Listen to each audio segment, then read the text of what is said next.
오늘 말씀은 출애굽기 16장 1절에서 10절까지 말씀입니다. 같이 한번 읽어보겠습니다. 출애굽기 16장 1절에서 10절입니다. 저부터 한 절씩 읽도록 하겠습니다. 이스라엘 자손의 온 회중이 엘림에서 떠나 엘림과 시내산 사이에 있는 신광야에 이르니 애굽에서 나온 후 둘째 달 15일이라. 이스라엘 자손 온 회중이 그 광야에서 모세와 아론을 원망하여 이스라엘 자손이 그들에게 이르되 우리가 애굽 땅에서 고기 가마 곁에 앉아 있던 때와 떡을 배불리 먹던 때에 여호와의 손에 죽었더라면 좋았을 것을 너희가 이 광야로 우리를 인도해 넣어 이 온 회중이 줄여 죽게 하는도다. 그때 여호와께서 모세에게 이르시되 보라 내가 너희를 위하여 하늘에서 양식을 비같이 내리니 백성이 나가서 일용할 것을 날마다 거둘 것이라. 이같이 하여 그들이 내 율법을 준행하나 아니하나 내가 시험하리라. 여섯째 날에는 그들이 그 거둔 것을 준비할지니 날마다 거두던 것에 갑절이 되리라. 모세와 아론이 온 이스라엘 자손에게 이르되 저녁이 되면 너희가 여호와께서 너희에게 땅에서 인도하여 내셨음을 알 것이요 아침에는 너희가 여호와의 영광을 보리니 이는 여호와께서 너희가 자기를 향하여 원망함을 들으셨음이라. 우리가 누구이기에 너희가 우리에게 대하여 원망하느냐. 모세가 또 이르되 여호와께서 저녁에는 너희에게 고기를 주어 먹이시고 아침에는 떡으로 배불리시리니 이는 여호와께서 자기를 향하여 너희가 원망하는 그 말을 들으셨습니다. 우리가 누구냐 너희의 원망은 우리를 향하여 아니요 여호와를 향하여 함이로다. 모세가 또 아론에게 이르되 이스라엘 자손의 온 회중에게 말하기를 여호와께 가까이 나아오라. 여호와께서 너희의 원망함을 들으셨느니라 하라. 아론이 이스라엘 자손의 온 회중에게 말하되 그들이 광야를 바라보니 여호와의 영광이 구름 속에 나타나더라. 아멘. 잘 지내셨죠? 네. 이 시간이 참 그리운 시간인 것 같습니다. 오늘은 이스라엘 백성이 불평한 이유, 이런 제목을 가지고 말씀을 잠깐 나누겠습니다.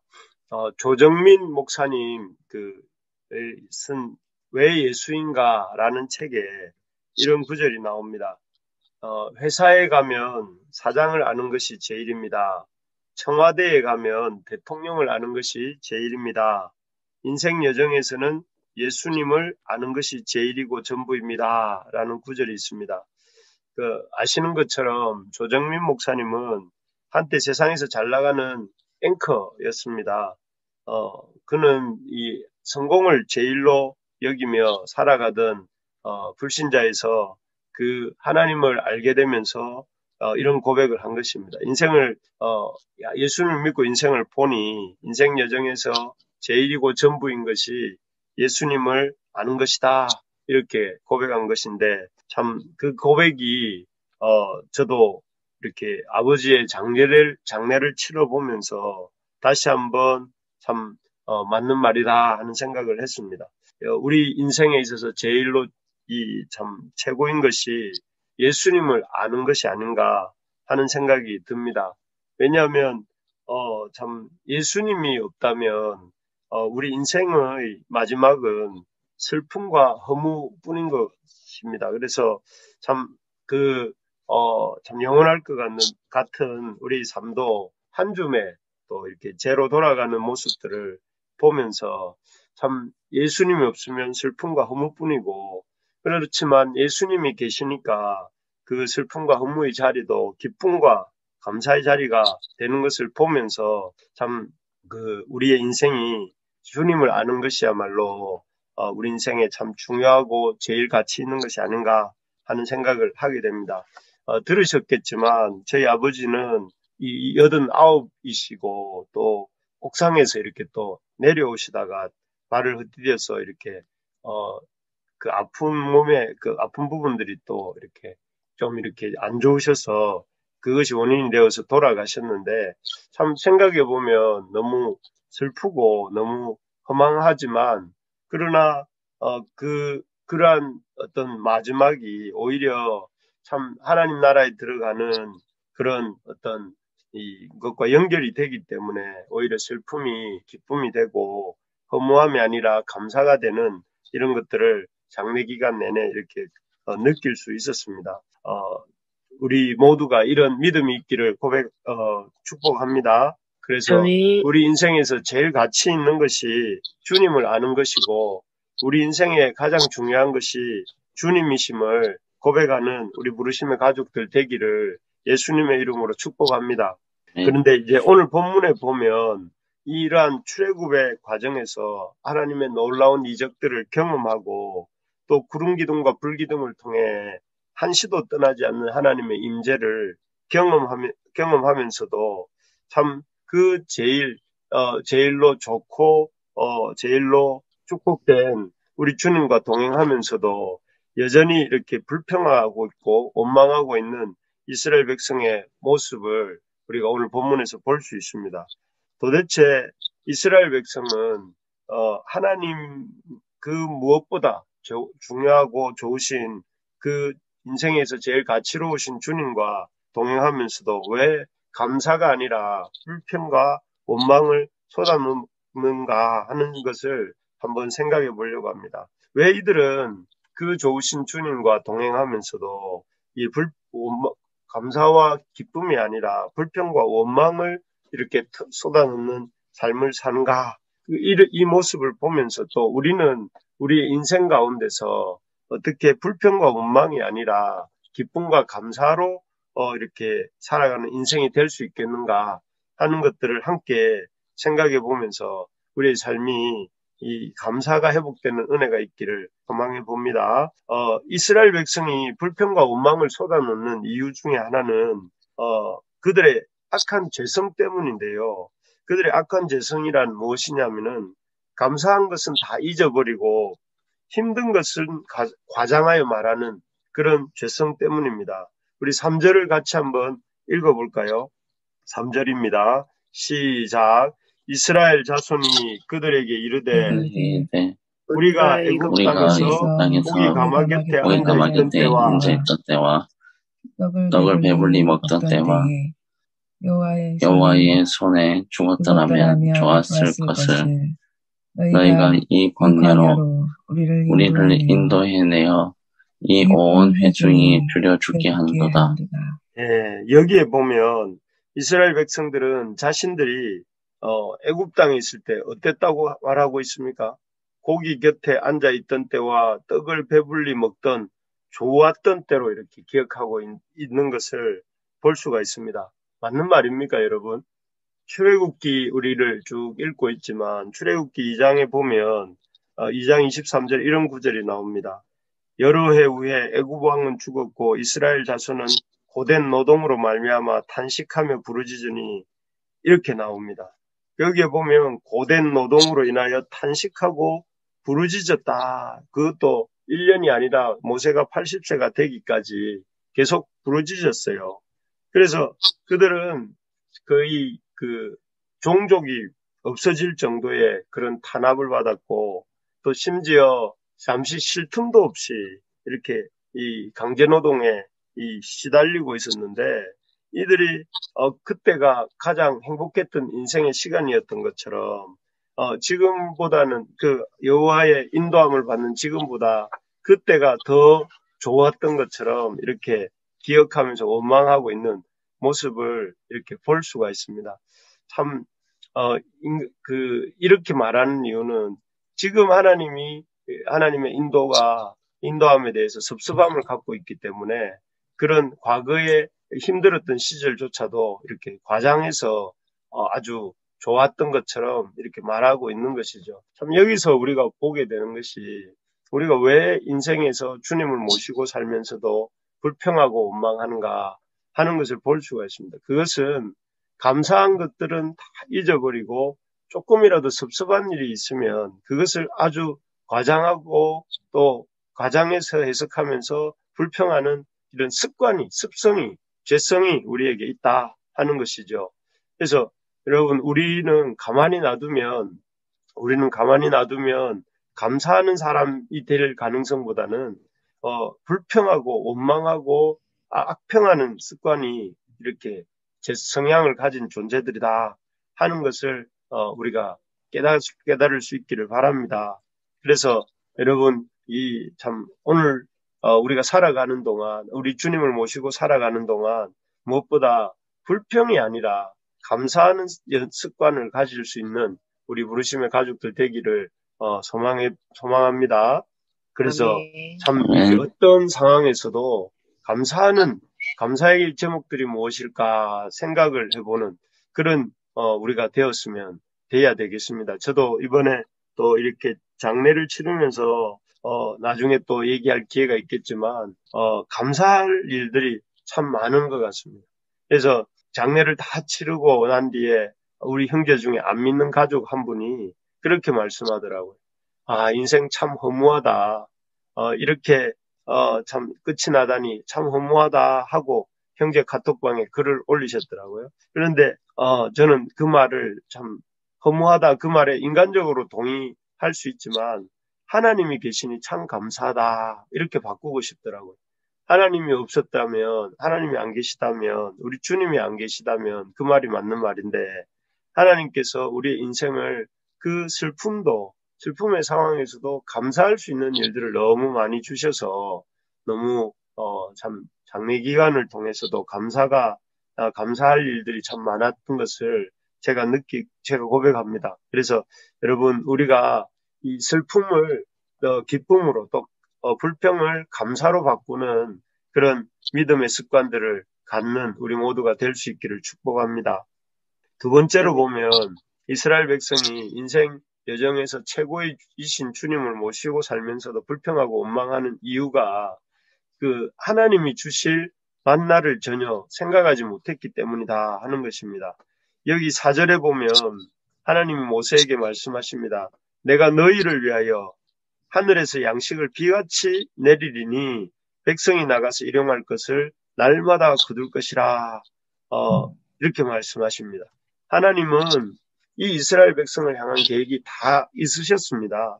그래서 이스라엘 백성은 우리가 먹을 것이 없어서 여기서 줄여 죽는다 하고 3절에 보면 이렇게 과장해서 좀 그들의 상황을 과장해서 하나님 앞에 불평하고 있는 그런 모습을 보이고 있는데 그들의 어떤 그 좁은 생각, 약간의 그 배고픔, 지금 당면하고 있는 어려움에 대해서 그 불평하는 모습을 보시면서 이미 하나님께서는 모세를 통해서 또 하나님이 미리 이렇게 준비하신 일이 있었는데 그게 무엇이냐면 하늘에서 양식을 비같이 내리는 일을 이렇게 생각하고 먹이시려고 하는 그 계획이 있으시다 하는 것을 말씀하고 계시는 것이죠. 실제로 하나님께서 이스라엘 백성이 광야 생활 기간 동안 농사도 짓지 아니하고 또 그들이 실제로 이 참 광야에서 어떤 뭔가 이렇게 생산적인 일을 할 수도 없었음에도 불구하고 하루 이틀도 아니고 무려 40년 동안 이스라엘 그 수백만의 이 백성들을 광야에서 풍족하게 줄이지 않도록 먹이시지 않습니까? 그래서 그 누구도 이 200만이 넘는 그 이스라엘 백성을 풀도 제대로 자라지 않는 또 그래서 양도 참 짐승도 제대로 키우기 어려운 그런 광야에서 이렇게 이 하나님의 양식인 만나를 먹고 또 그렇게 생존하고 번성하게 되는 줄을 생각하지도 못했을 것입니다. 그래서 참 그런 하나님의 그 하늘로부터 내려온 양식이 있을 것이다 하는 사실을 생각하지 못하기 때문에 참 사람들은 쉽게 불평하고 원망한다 하는 것입니다. 여러분, 우리가 짧은 생애들을 살아왔지만 우리가 이렇게 고백하게 되는 것은 하나님이 생각은 우리의 생각보다 높으시고 마치 하늘이 땅보다 높은 같이 높으셔서 우리의 인생의 모든 고난의 순간에 이렇게 우리를 놀랍게 먹이시고 입히시고 인도하시지 않습니까? 그렇게 하셨죠. 네. 아멘. 예, 이것을 우리가 늘 우리의 땅의 방법이 아니라 하늘의 방법이 있구나 하는 것을 기억하고 또 늘 그것을 붙잡아야 됩니다.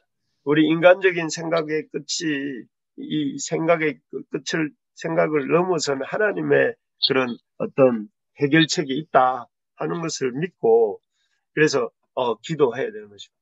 이번에 어떤 사모님 한 분이 대구에서 이렇게 사역하시는 목사님의 사모님 한 분이 자기 어떤 주거 문제로 인해서 열심히 기도한 결과 10년 만에 어떤 하나님이 주시는 이 사택을 하나님 주셨다는 그런 고백을 하는 것을 들었습니다. 도무지 그들의 형편으로는 꿈꿀 수 없는 그런 곳이었는데 그 하나님이 주시는 그 참 하나님을 향한 믿음을 가지고 기도할 때에 하나님이 전혀 생각하지 못했던 방법으로 그들의 문제를 해결해 주셨다 하면서 저희들에게 이렇게 얘기해 주는 걸 들었는데 들으면서 뭘 주셨다 이것보다도 참 하나님은 우리의 생각과 다르고 우리가 생각할 때는 안 될 것 같고 우리가 접어야 될 것 같은 그런 문제가 있지만 그런데 그런 문제들조차도 하나님은 해결하실 수 있는 이 능력을 가지신 분이시구나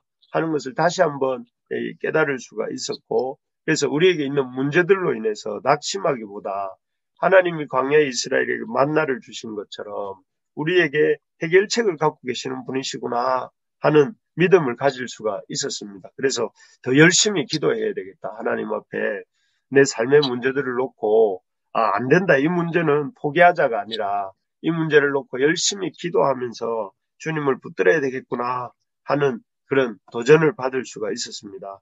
여러분 바라는 것은 우리 부르심의 가족들 삶에도 지금 많은 문제들이 이렇게 있습니다. 그런데 그 문제들로 인하여서 낙심하거나 원망하지 말고 하나님께 해결책이 있다. 하나님의 일하심을 기대하면서 하나님이 우리가 생각지도 못하는 방법으로 하늘에서 만나를 내리셔서 이스라엘 백성을 먹으셨던 것처럼 우리의 인생에도 개입하실 것을 믿으면서 나아가는 우리 모두가 될 수 있기를 주님의 이름으로 축복합니다. 아멘. 그래서 여러분 우리 한번 따라해 봅시다. 하나님은 해결책이 있으십니다. 네, 여러분 우리 문제가 있으시더라도 하나님께 나아가는 문제 때문에 하나님으로부터 멀어지는 것이 아니라 나아가는 우리 모두가 되고 이 아침 기도의 시간이 될 줄로 믿습니다. 아멘. 끝으로 이렇게 이스라엘 백성이 인생 여정에서 하나님과 함께 하면서도 계속해서 불평과 원망을 쏟아놓은 이유가 첫째는 그들이 이 죄성 때문이고 두 번째는 그들이 만나를 생각지 못했기 때문이고 세 번째는 그 원망이 모세와 아론을 향한 그들의 원망이 모세와 아론을 향한 원망이 아니라 하나님을 향한 원망이고 하나님이 들으시는 원망이다 하시는 사실을 몰랐기 때문에 그렇습니다. 그래서 여기 8절에 보면 이런 말 끝 뒷부분에 나오죠. 이는 여호와께서 자기를 향하여 너희가 원망하는 그 말을 들으셨습니다. 이렇게 나오고 그 뒤에 보면 우리가 누구냐 너희의 원망은 우리를 향하여 함이 아니요 우리 여호와를 향하여 함이로다 이렇게 모세와 아론이 이렇게 말하죠. 그러면서 9절에도 보면 여호와께서 너희의 원망함을 들으셨다 하고 뒷부분에 나옵니다. 우리 인간적으로 볼 때 이들은 그저 그 모세를 원망하고 아론을 원망하고 먹을 것을 안 주신다고 원망하고 있었지만 실제로는 그 원망은 모세를 향한 원망이 아니라 아론을 향한 원망이 아니라 먹을 것을 향한 원망이 아니라 하나님을 원망하는 일이다. 그리고 하나님의 들으시는 원망이다. 그래서 그 원망과 이런 것은 영적인 특성이 있어서 신적인 특성이 있어서 우리가 어떤 원망과 불평할 때에 그저 어떤 누군가를 원망하는 일로 그치는 것이 아니라 그 원망 속에서 하나님을 이렇게 원망하게 되고 하나님의 그런 어떤 능력을 이렇게 원망하는 일이 된다는 것을 기억하면서 함부로 이렇게 입을 열어서 하나님의 향해 또 이렇게 하나님의 사람들을 향해 원망하면 안 되겠다 하는 것을 생각할 수 있기를 바랍니다. 특별히 가정이나 교회나 또 직장에서 섬기는 리더들을 향해서 그들이 하나님의 세우신 자를 알고 그들을 원망하기보다는 그들을 위해 기도해주는 우리 부르심의 가족들 되기를 바랍니다. 아멘. 부족함이 많이 있더라도 그 사람들을 하나님이 세우신 자로 이렇게 여기면서 그분들을 위해서 기도해주고 또 그분들의 말에 순종하고 따라갈 때에 하나님께서 그것이 하나님을 향해서 하는 어떤 순종과 그런 충성인 줄 보시고 또 그 순종하는 자를 그 하나님께서 축복해 주실 줄로 믿습니다. 그래서 그런 의미에서 여러분들을 하나님이 복되게 여러분들의 삶과 가정을 복되게 해주실 줄로 믿습니다. 이 부족한 어떤 우리 이 참 상황에도 불구하고 다 잘 충성하고 또 그리고 각 가정에서 이렇게 권위를 잘 세우고 또 직장에서 그렇게 하는 여러분들을 하나님이 귀하게 여기시고 이렇게 복 주셔서 2021년 이 하반기에는 이 놀라운 복들을 우리 성도님들의 삶에 또 가정에 직장에 부어주실 줄로 믿습니다. 그래서 여러분 기대를 가지시고 소망을 가지시고 하나님께서 원망하지 않고 감사하는 자들에게 하늘의 만나를 주시는데 그 하늘의 만나가 우리 부르심의 가족들 삶에 가정에 직장에 이 2021년 하반기에 부어주실 것을 기대하면서 우리가 불평을 버리고 감사하는 우리 모두가 될 수 있기를 주님의 이름으로 축복합니다. 아멘. 그래서 이스라엘 백성처럼 우리가 불평하지 말고 우리가 입에서 불평이 나올 때 불평을 감사로 바꾸고 우리의 죄성 따라 살지 않고 하나님의 그 만나를 생각하면서 우리 공동체에 우리 가정에 우리 직장에 세워주신 그런 리더들을 긍휼히 여기면서 그분들을 위해서 중보하는 우리 부르심의 가족들 되기를 예수님의 이름으로 축복합니다.